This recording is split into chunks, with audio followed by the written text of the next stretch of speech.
This episode of Techno Buffalo is brought to you by AMD. What's up, everyone? Welcome back to the episode of Rumor Roundup. We are at a familiar backdrop. This is the show where we take all the rumors from the week, we smash them, bash them, and condense them into one rumor show for you, so you don't have to read all the sites in the world. It's the only video you gotta watch to know what you missed.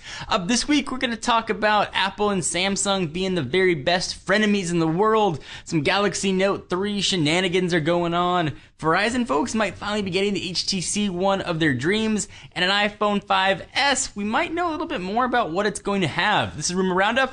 I'm your host, John Rettinger. Let's go ahead and get started.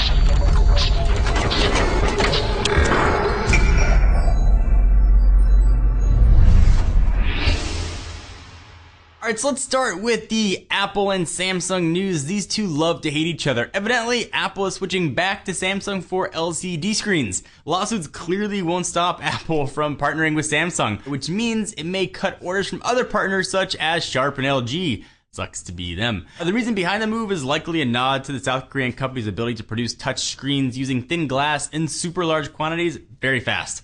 The glass is used in everything from the iPhone and the iPad and MacBook. Samsung is also one of Apple's largest suppliers of processors and memory. Part of me, though, kinda misses the old Steve Jobs way of doing things. We had a similar situation back when the iPhone first came out and they were trying to get all the flash storage out there. Essentially, Apple went to all the supply chains that sold flash storage and said, listen, give it all to us. For the next 5 years, we will overpay for it. Essentially, that created a shortage for every other company. I'm kind of surprised Apple is not just going to go in and snap up a supply chain that creates displays and buy all the raw materials and create a bottleneck for everybody else. It makes for a fun story. The Galaxy Note 3, supposedly, it's going to pack a Snapdragon 800 processor, a more powerful chip than the Snapdragon 600 in the Galaxy S4, as well as a pretty similar 13 megapixel shooter. The news was first reported by ZDNet Asia, which said that Sony's next Xperia smartphone is also going to offer a Snapdragon 800 processor. So the quad-core chip will launch with speeds up to 2.3 gigahertz, although it's totally unclear if Samsung's going to use that clock speed. That's just crazy speed, but Samsung does love to win,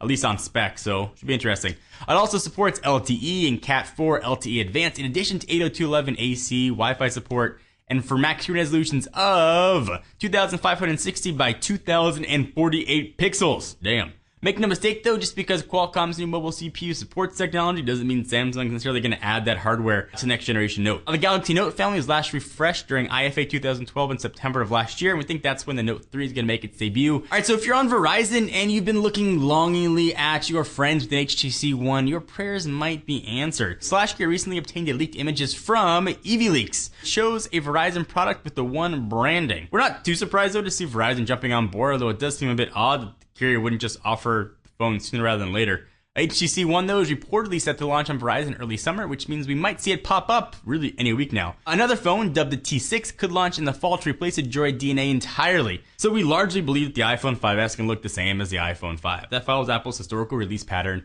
and it's probably rather expensive to totally retool machines to create a new brand industrial design every stinking year. So a new rumor out of China suggests that Apple will decrease the bezel around the screen so that it fits closer to the sides of the iPhone, similar to what you see on the iPad mini, which for me is awesome. The story first popped up from Wei Fang Network, which also said that Apple plans to increase the number of pixels in its screen from 730,000 on the Retina display to 1.5 million pixels. We're gonna know all this information very soon. Apple's WWDC kicks off in June, and we expect we'll hear much more about iOS 7. Software it's going to power the next iPhone, although we believe the device won't launch though until early fall. But whatever they announce, we will be there live to show you everything that's coming. So of course, stay tuned to Techno Buffalo. We take a minute to thank our friends and sponsors at AMD.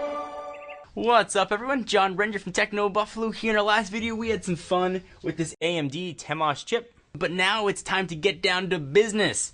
It's not a spy tool, it's the AMD A6 APU. It's actually a thing you're going to want to use to do games on, do your computing on, and do everything you do on a computer. So what I do most on a computer is I want to play some games. So I installed the game that we play the most here at Techno Buffalo office. We actually have pretty heated Left 4 Dead battle. So we installed Steam on this guy, put Left 4 Dead 2 on it. I want to see how it performed.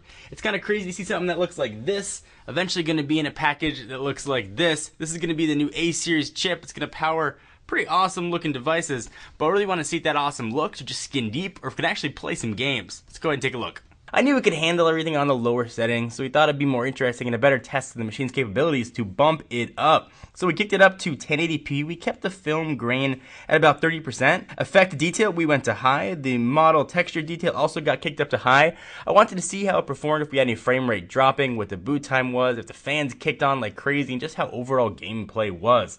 Booted up pretty quick, about as quick as it does on the i3 rigs that we usually play on here at the office.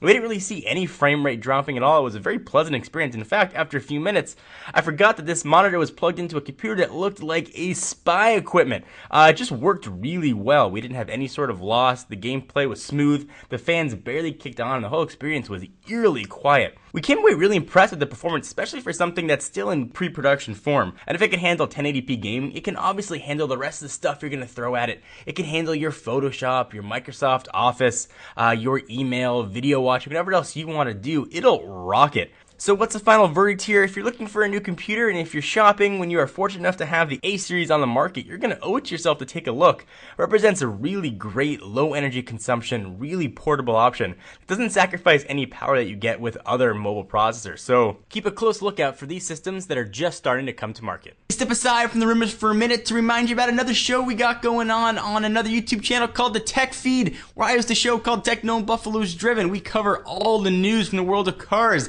This week we got a ton of awesome stuff to talk about, including the power of the Corvette C7 and other awesome tech news that I want to share with you. You should check it out. Thank you guys for watching the episode of Rumor Roundup. Hope you enjoyed. Please give the video a thumbs up. We'd most definitely appreciate it. I'm John Rettinger, and I'll see you next video.